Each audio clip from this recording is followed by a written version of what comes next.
చెంబ రణ్వీర్ ఇంట్లో ముగ్గులో దీపం పెట్టి తన మంత్రదండాన్ని నుదుటిన పెట్టుకొని మంత్రిస్తూ దివ్య దృష్టితో అమావాస్య గడియలు మొదలయ్యాయి అని గట్టిగా నవ్వుతూ ఉంటుంది. ఇక అక్కడి నుంచి అమావాస్య గడియలు మొదలవ్వగానే అమర్ ఇంటికి బయలుదేరుతుంది.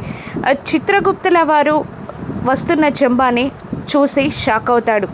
మనోహరి తలుపులు తెరిచి చెంబాని పైకి తీసుకెళ్తూ ఉంటుంది. ముందుగా పిల్లల గదిలోకి తీసుకెళ్తుంది చెంబాని మనోహరి. అక్కడ అంతా వెతికి చెంబ అక్కడ ఆత్మ లేదని మరొక గదిలోకి తీసుకెళ్తూ ఉంటుంది. బాగి అమర్ ఇద్దరు గాఢ నిద్రలో ఉంటారు.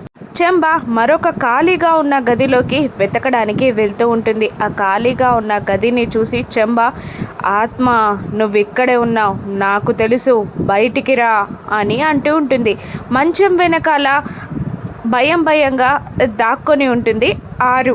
ఇక మెల్లిగా ఆ మంచం వెనకాలకి వెళ్ళి సందులో నుంచి దాక్కున్న ఆరు ఆత్మని చూసి నవ్వుతూ ఉంటుంది చెంబ ఆరు ఆత్మని అమావాస్య గడియల్లో బంధించగలుగుతుందా? ఆరు ఆత్మని అమర్ బాగి కాపాడగలుగుతారా? రాను ఎపిసోడ్స్లో చూద్దాం. Thank you for watching.